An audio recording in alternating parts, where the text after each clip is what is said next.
Chapter 13. Aesaheta. As the moon rose, the witches began their spell to heal Will's wound.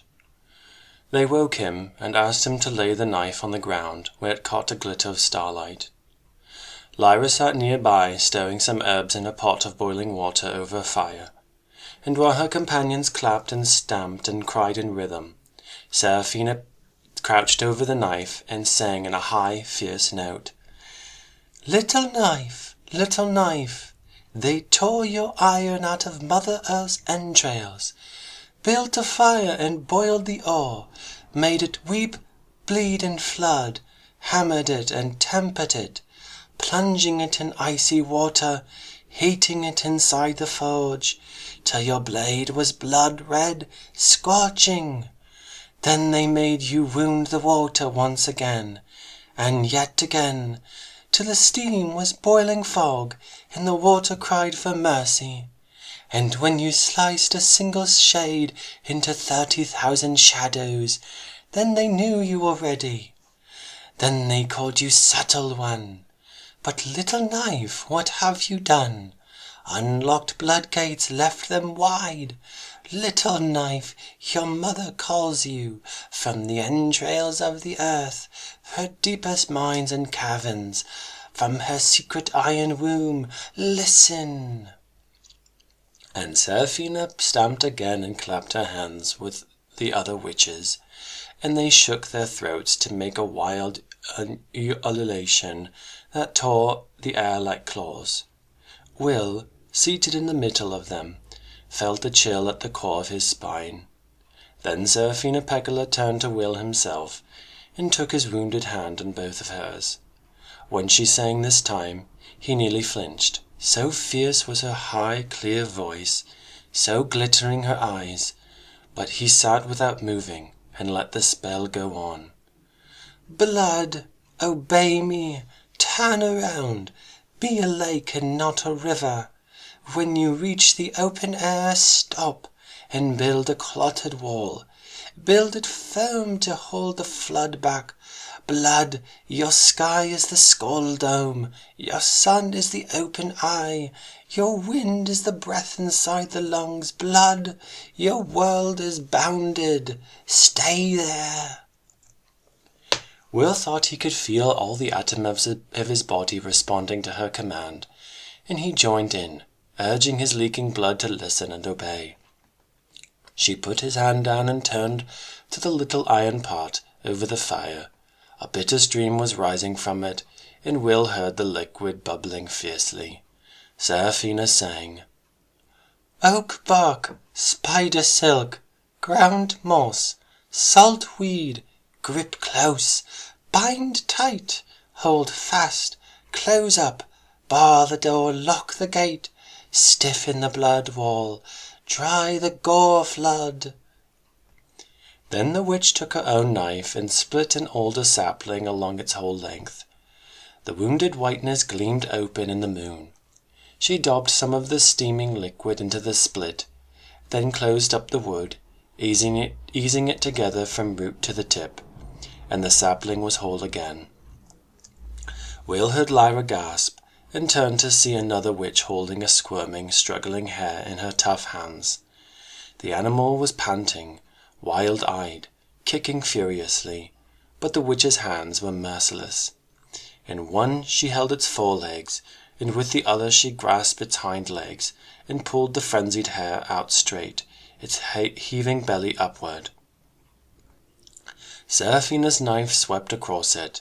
Will felt himself growing dizzy, and Lyra was restraining Pantalaimon, hare-formed himself in sympathy, who was bucking and snapping in her arms. The real hare fell still, eyes bulging, breast heaving, entrails glistening.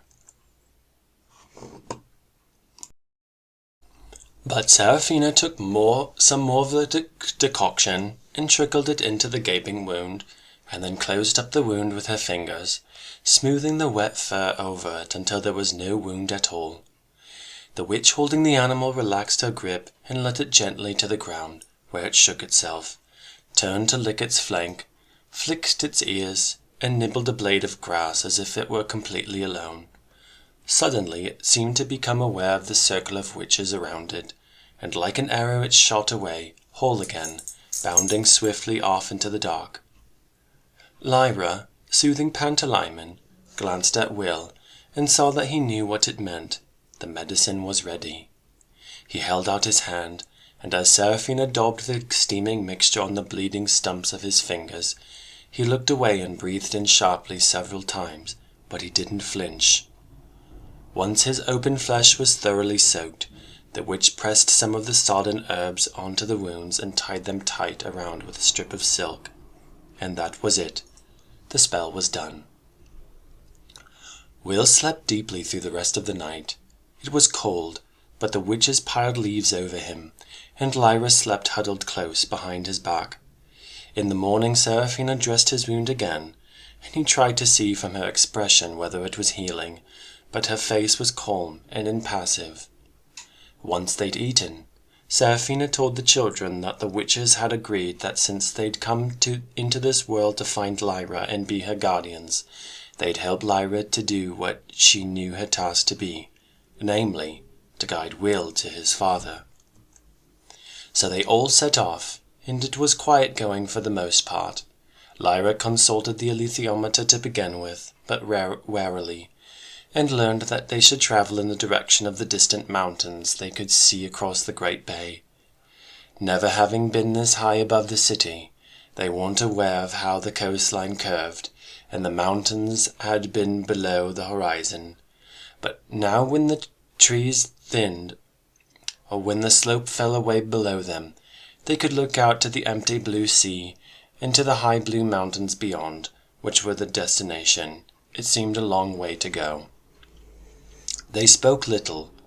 Lyra was busy looking at all the life in the forest, from woodpeckers to squirrels to little green moss snakes with diamonds on their backs, and Will needed all his energy simply to keep going. Lyra and Pantalaimon discussed him endlessly.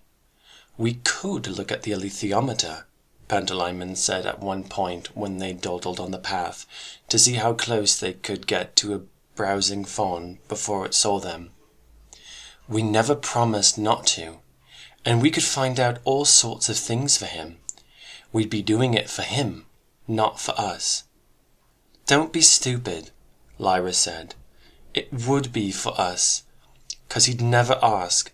You're just greedy and nosy, Pan." "That makes sense. It's normally you who's greedy and nosy, and it's me who has to warn you not to do things. Like the retiring room at Jordan. I never wanted to go in there." "If we hadn't, Pan, do you think all this would have happened?" "No, 'cause the Master would have poisoned Lord Asriel, and that would have been the end of it." "Yeah, I suppose. Who do you think Will's father is, though? And why is he important?" "That's what I mean. We could find out in a moment." And she looked wistful. "I might have done once," she said, "but I'm changing, I think, Pan." "No, you're not." "You might not be. Hey, Pan, when I change, you'll stop changing. What are you going to be?" "A flea, I hope." "No, but don't you get any feelings about what you might be?" "No, I don't want to either." "You're sulking because I won't do what you want." He changed into a pig and grunted and squealed and snorted till she laughed at him. And then he changed into a squirrel and darted through the branches beside her. "Who do you think his father is?" Pantalaimon said. "Do you think he could be anyone we met?" "Could be. But he's bound to be someone important. Almost as important as Lord Asriel. Bound to be. We know what we're doing is important, after all." "We don't know it," Pantalaimon pointed out. "We think it is, but we don't know. We just decided to look for dust because Roger died." "We know it's important," Lyra said hotly, and she even stamped her foot. "And so do the witches. They come all this way to look for us just to be my guardians and help me. And we got to help Will find his father. That's important. You know it is too, else you wouldn't have licked him when he was wounded. Why'd you do that anyway? You'd never asked me if you could. I couldn't believe it when you did that." I did it because he didn't have a demon, and he needed one. And if you were half as good at seeing things as you think you are, you'd have known that." "I did know it, really," she said. They stopped then, because they'd caught up with Will, who was sitting on a rock beside the path. Pantalaimon became a flycatcher, and as he flew among the branches, Lyra said, "Will, what do you think those kids'll do now?" "They won't be following us. They were too frightened of the witches. Maybe they'll just go back to drifting about." "Yeah, probably. They might want to use the knife, though. They might come after us for that." "Let them. They're not having it. Not now. I didn't want it at first, but if it can kill the spectres—" "I never trusted Angelica. Not from the beginning," Lyra said virtuously. "Yes, you did," he said. "Yeah, I did, really. I hated it in the end, that city. I thought it was heaven when I first found it. I couldn't imagine anything better than that. And all the time it was full of spectres, and we never knew." "Well, I won't trust kids again," said Lyra. "I thought back at Bolvenga that whatever grown-ups did, however bad it was, kids were different. They wouldn't do cruel things like that. But I ain't sure now. I never seen kids like that before, and that's a fact." "I have," said Will. "When? In your world?" "Yeah," he said awkwardly. Lyra waited and sat still, and presently he went on. "It was when my mother was having one of her bad times. She and me, we lived on our own, see, because obviously my father wasn't there. And every so often she'd start thinking things that weren't true, and having to do things that didn't make sense. Not to me, anyway. I mean, she had to do them or else she'd get upset and afraid, and so I used to help her, like touching all the railings in the park, or counting all the leaves on a bush, that kind of thing. She used to get better after a while, but I was afraid of anyone finding out she was like that, because I thought they'd take her away. So I used to look after her and hide it. I never told anyone.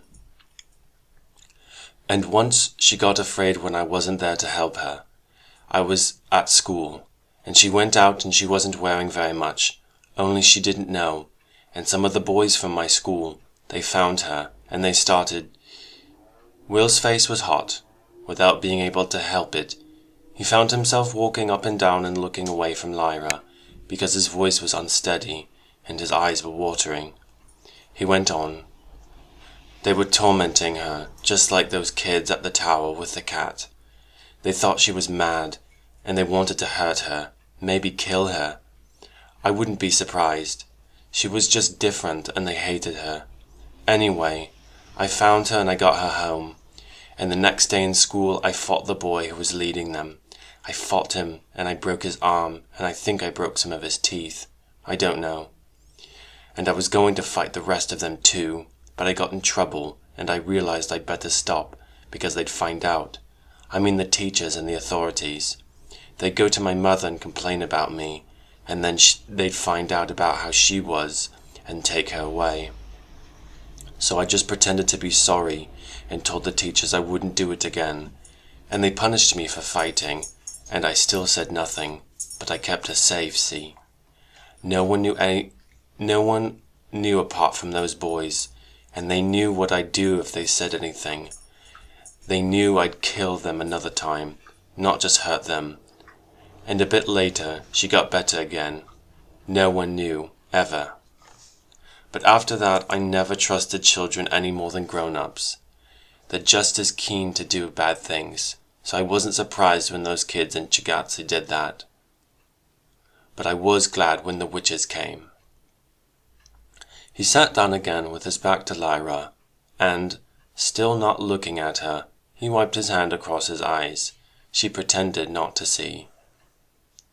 "Will," she said, "what you said about your mother and Tullio, when the spectres got him, and when you said yesterday that you thought the spectres came from your world?" "Yes, because it doesn't make sense, what was happening to her, She wasn't mad. Those kids might think she was mad and laugh at her and try to hurt her, but they were wrong. She wasn't mad, except that she was afraid of things I couldn't see, and she had to do things that looked crazy. You couldn't see the point of them, but obviously she could, like her counting all the leaves, or Tullio yesterday touching the stones in the wall. Maybe that was a way of trying to put the spectres off. If they turned their back on something frightening behind them, and tried to get really interested in the stones and how they fit together, or the leaves on the bush, like if only they could make themselves find that really important, they'd be safe. I don't know. It looks like that. There were real things for her to be frightened of, like those men who came and robbed us, but there was something else as well as them, so maybe we do have spectres in my world, only we can't see them, and we haven't got a name for them. But they're there, and they keep trying to attack my mother, so that's why I was glad yesterday when the alethiometer said she was all right. He was breathing fast, and his right hand was gripping the handle of the knife in its sheath. Lyra said nothing, and Pantalaimon kept very still. "When did you know you had to look for your father?" she said after a while. "A long time ago," he told her. "I used to pretend he was a prisoner and I'd help him escape. I had long games by myself doing that. It used to go on for days, or else he was on this desert island and I'd sail there and bring him home, and he'd know exactly what to do about everything, about my mother especially.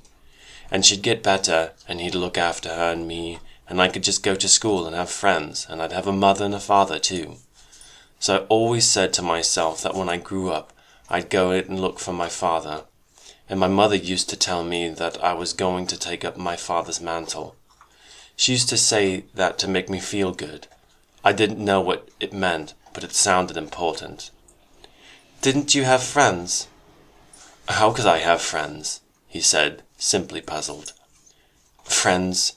They come to your house, and they know your parents, and sometimes a boy might ask me around to his house, and I might go or I might not, but I could never ask him back, so I never had friends really. I would have liked. I had my cat," he went on. "I hope she's all right now. I hope someone's looking after her." "What about that man you killed?" Lyra said, her heart beating hard. "Who was he?" "I don't know. If I killed him, I don't care. He deserved it. There were two of them. They kept coming to the house and pestering my mother till she was afraid again, and worse than ever. They wanted to know all about my father, and they wouldn't leave her alone. I'm not sure if they were police or what. I thought at first they were part of a gang or something, and they thought my father had robbed a bank maybe, and hidden the money. But they didn't want my money. They wanted papers. They wanted some letters that my father had sent. They broke into the house one day, and then I saw it would be safer if my mother was somewhere else. See, I couldn't go to the police and ask them for help, because they'd take my mother away. I didn't know what to do. So in the end, I asked this old lady who used to teach me piano.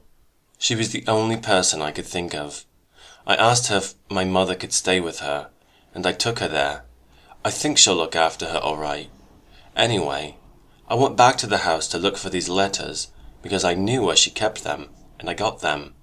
And the men came to look and broke into the house again.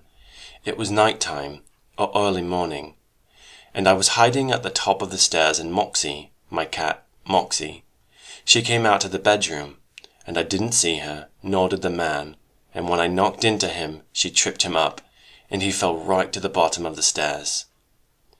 And I ran away. That's all that happened, so I didn't mean to kill him, but I don't care if I did. I ran away and went to Oxford, and then I found that window. And that only happened because I saw the other cat and stopped to watch her, and she found the window first. If I hadn't seen her, or if Moxie hadn't come out of the bedroom, then— "Yeah," said Lyra, "that was lucky.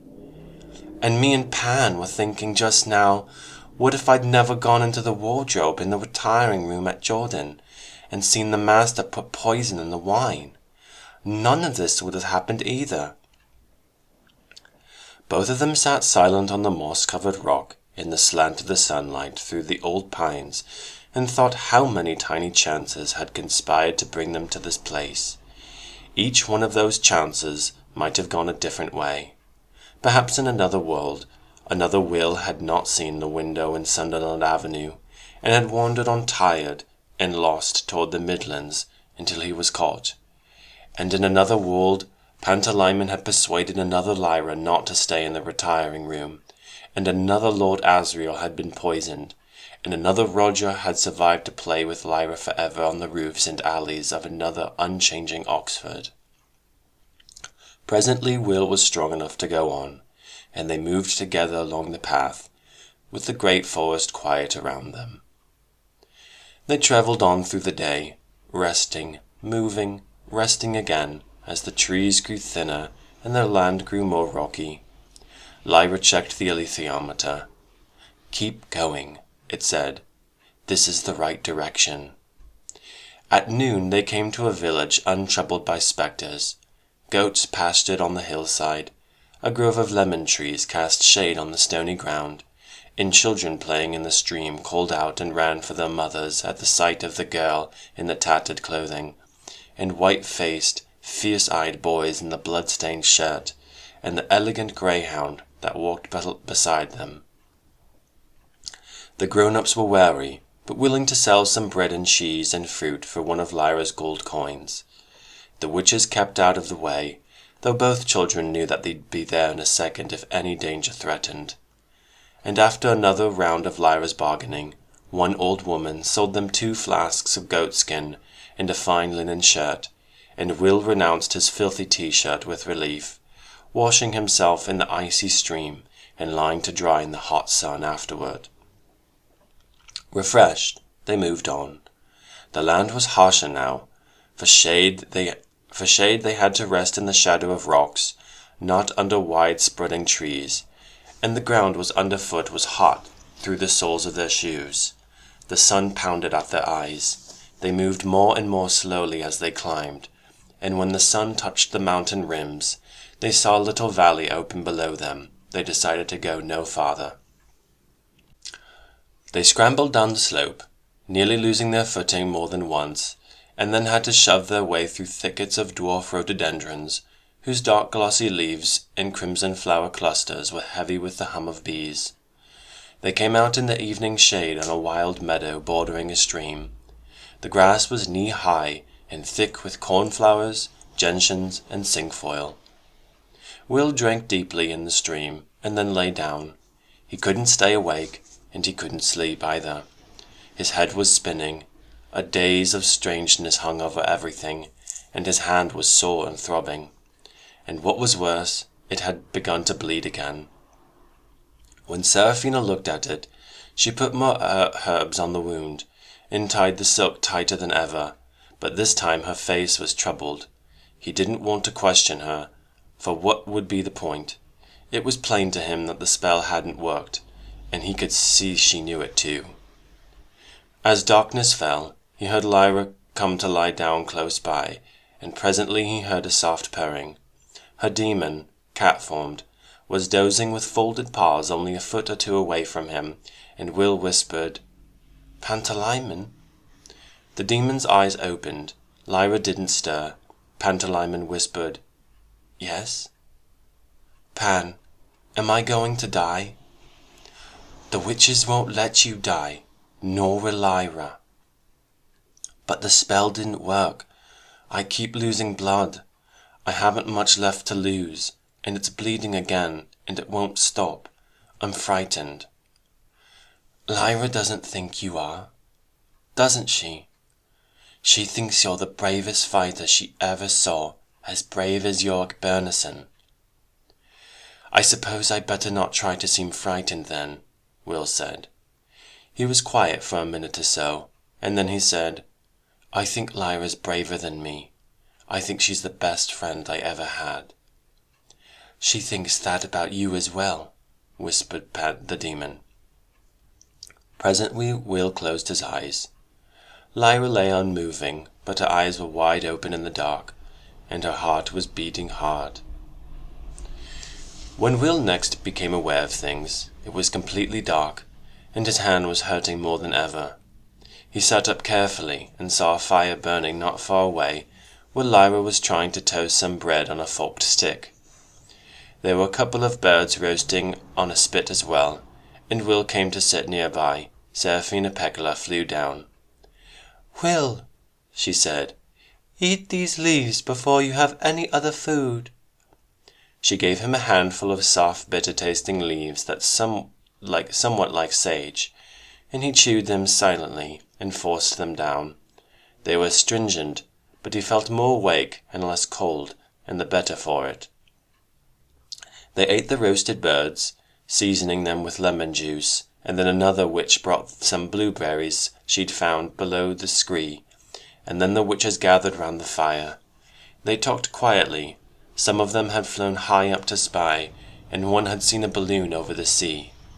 Lyra sat up at once. "Mr. Scoresby's balloon," she said. "There were 2 men in it, but it was too far away to see who they were. A storm was gathering behind them." Lyra clapped her hand. "If Mr. Scoresby's coming," she said, "we'll be able to fly. Will! Oh, I hope it's him. I never said goodbye to him, and he was so kind. I wish I could see him again. I really do."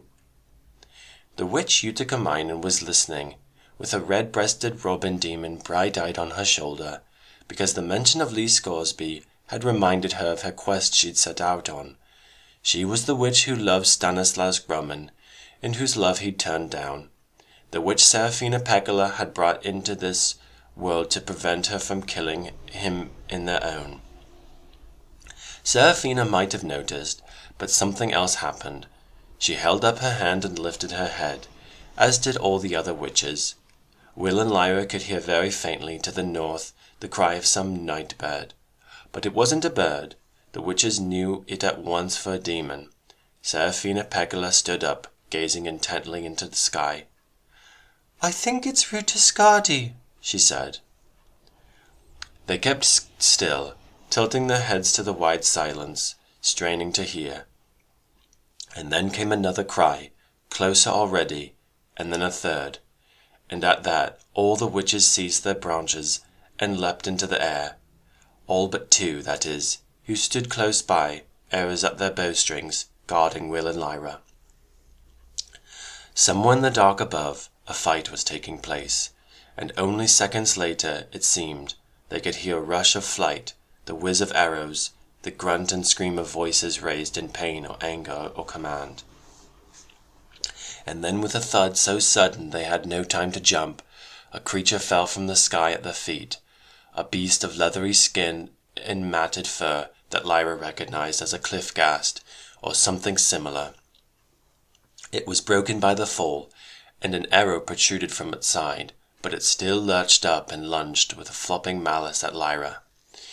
The witches couldn't shoot, because she was in the line of fire, but Will was there first, and with the knife he slashed backhand, and the creature's head came off and rolled over once or twice. The air left its lungs with a gurgling sigh, and it fell dead. They turned their eyes upward again, for the fight was coming lower, and the firelight glaring up showed a swift, rushing swirl of black silk, pale limbs, green pine needles, grey-brown scabby leather. How the witches could keep their balance in the sudden turns and halts and forward darts, let alone aim and shoot, was beyond Will's understanding. Another Cliff Ghast, and then a third fell in the stream or on the rocks nearby, stark dead, and then the rest fled, skirling and chittering into the dark toward the north. A few moments later, Seraphina Pekkala landed with her own witches and with another, a beautiful witch, fierce-eyed and black-haired, whose cheeks were flushed with anger and excitement. The new witch saw the headless Cliff Ghast and spat. "Not from our world," she said, "nor from this. Filthy abominations. There are thousands of them, breeding like flies. Who is this? Is this the child Lyra? And who is this boy?" Lyra returned her gaze stolidly. though she felt the quickening of her heart, for Utascati lived so brilliantly in her nerves that she set up a responding thrill in the nerves of anyone close by. Then the witch turned to Will, and he felt the same tingle of intensity, but like Lyra, he controlled his expression. He still had the knife in his hand, and she saw what he'd done with it, and smiled. He thrust it into the earth to clean it of the foul thing's blood, and then rinsed it in the stream. Utascati was saying, "Serafina Pecola, I am learning so much. All of the old things are changing, or dying, or empty. I'm hungry." She ate like an animal, tearing into the remains of the roasted birds, and cramming handfuls of bread into her mouth, washing it down with deep gulps from the stream. While she ate, some of the witches carried the dead Cliff Ghasts away, rebuilt the fire, and then set up a watch. The rest came to sit near Utascati, to hear what she could tell them. She told them what had happened when she flew up to meet the angels, and then of her journey to Lord Asriel's fortress. "Sisters, it is the greatest castle you can imagine, ramparts of basalt, rearing into the skies, with wide roads coming out from every direction, and on them cargoes of gunpowder, food, of armor plate. How has he done this? I think he must have been preparing this for a long time, for eons. He was preparing this before we were born, sisters, even though he is so much younger. But how can that be? I don't know. I can't understand. I think he commands time, he makes it run fast or slow according to his will. And coming to this fortress are warriors of every kind, from every world, men and women, yes, and fighting spirits too, and armed creatures such as I've never seen, lizards and apes, great birds with poisoned spurs, creatures too outlandish to have a name I could guess at. And other worlds have witches, sisters. Did you know that?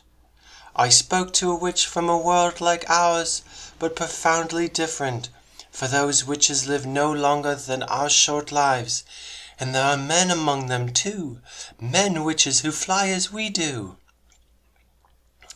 Her tale was causing the witches of Serafina Pecola's clan to listen with awe and fear and disbelief, but Serafina believed her, and urged her on. "Did you see Lord Asriel, Utascati? Did you find your way to him?"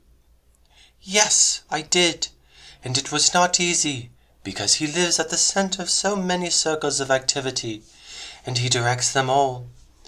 But I made myself invisible, and found my way to his inmost chamber when he was preparing to sleep." Every witch there knew what had happened next, and neither Will nor Lyra dreamed of it. So Utascati had no need to tell, and she went on. "And then I asked him why he was bringing all these forces together, and if it was true what we'd heard about his challenge to the authority, and he laughed. 'Do they speak of it in Siberia, then?' he said, and I told him yes, and on Svalbard, and in every region of the north, our north, and I told him of our pact, and how I'd left our world to seek him and find out. And he invited us to join him, sisters, to join his army against the authority. I wished with all my heart I could pledge us there and then. He showed me that to rebel was right and just, and when you considered what the agents of the authority did in his name, and I thought of the Bolvanga children, and the other terrible mutilations I have seen in our own Southlands, and he told me of many more hideous cruelties dealt out in the authority's name, of how they capture witches in some worlds and burn them alive, sisters, yes, witches like ourselves. He opened my eyes. He showed me things I had never seen, cruelties and all horrors all committed in the name of the authority, all designed to destroy the joys and truthfulness of life. Oh, sisters, I longed to throw myself and my whole clan into the cause. But I knew I must consult you first, and then fly back to our own world and talk to Ieva Cascu and Riena Miti and the other queens. So I left his chamber invisibly, and found my cloud pine, and flew away.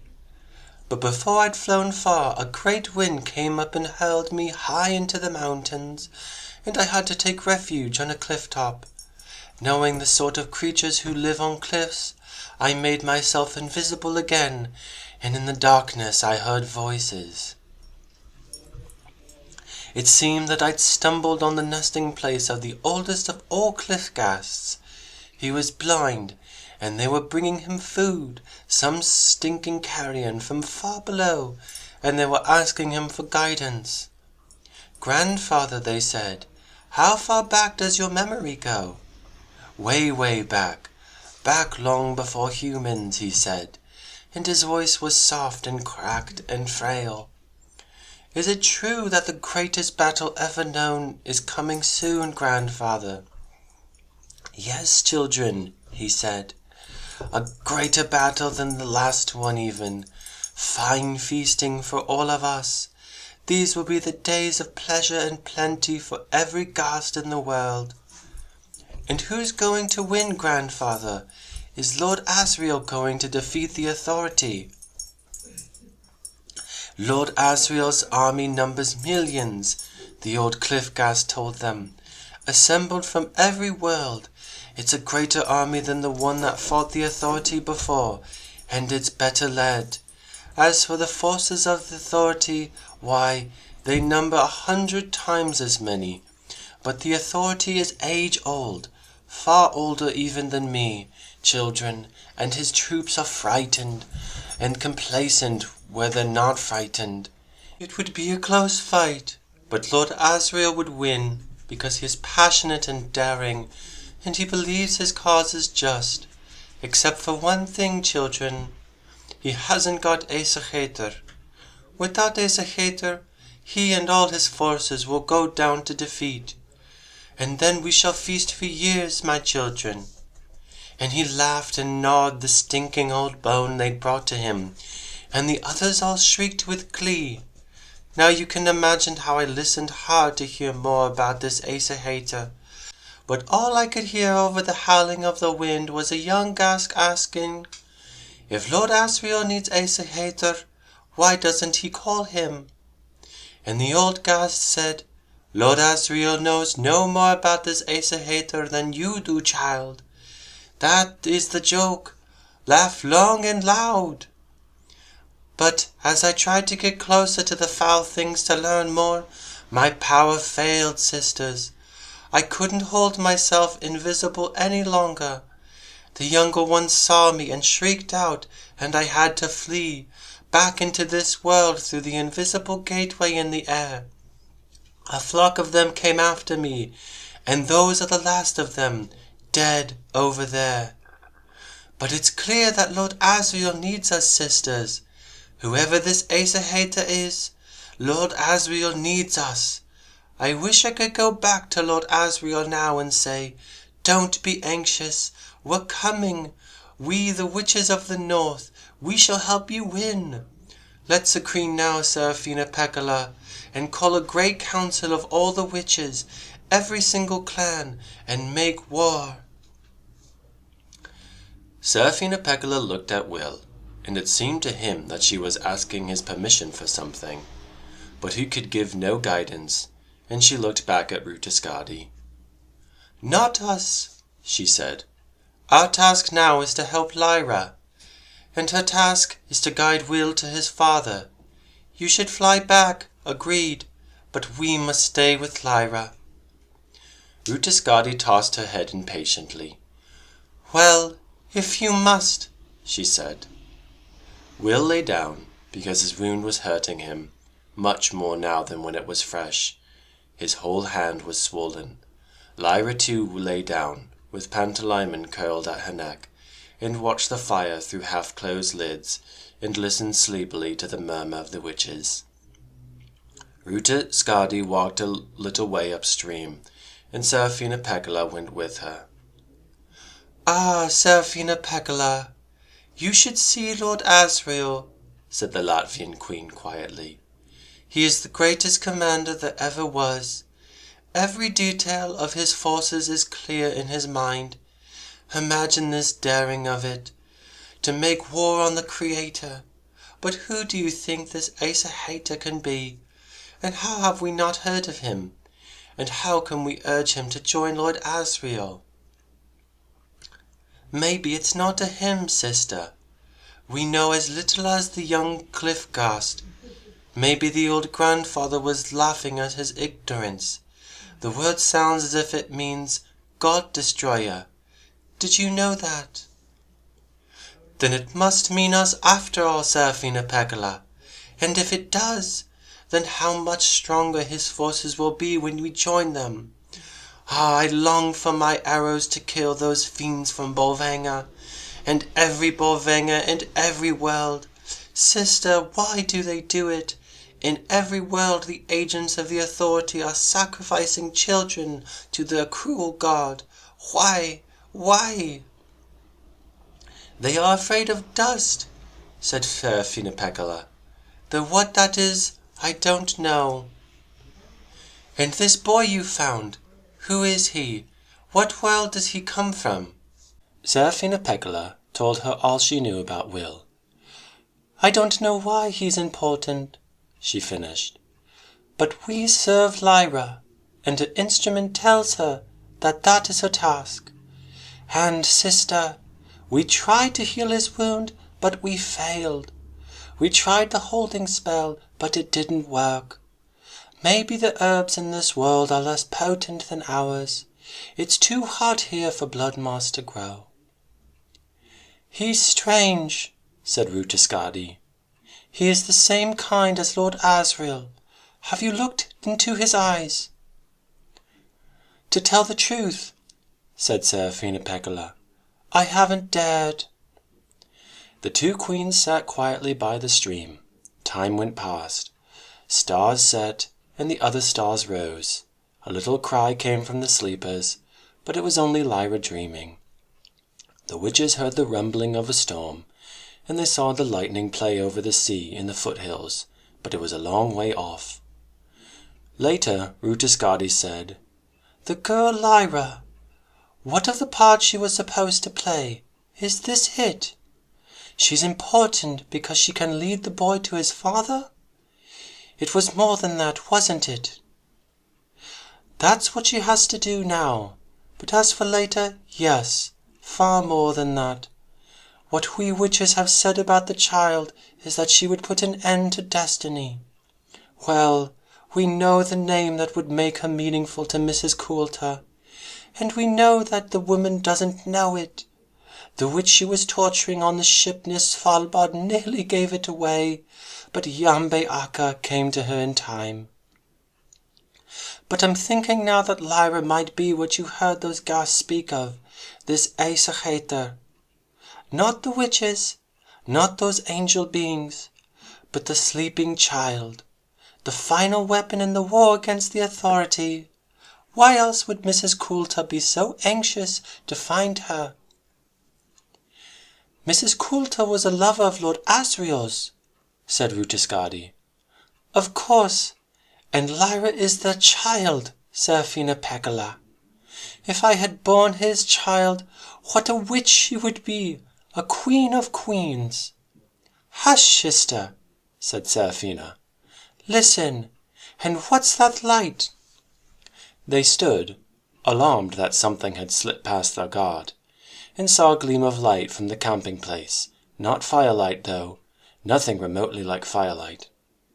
They ran back on silent feet, arrows already knocked to their bowstrings, and stopped suddenly.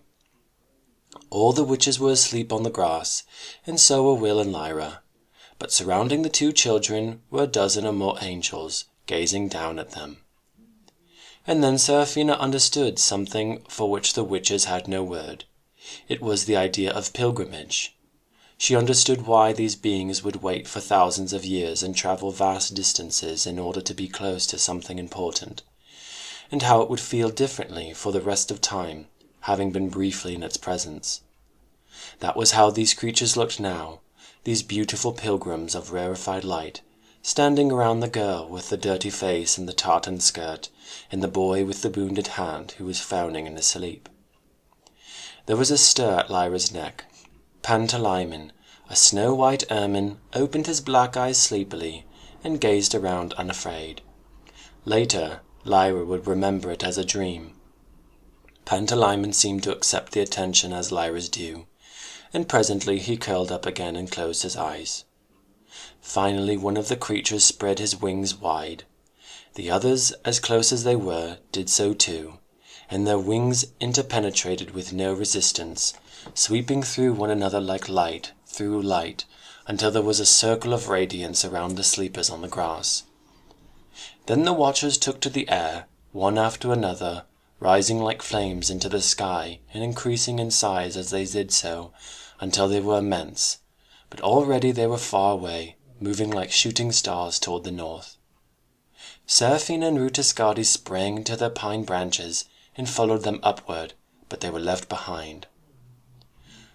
"Were they like the creatures you saw, Rutascadi?"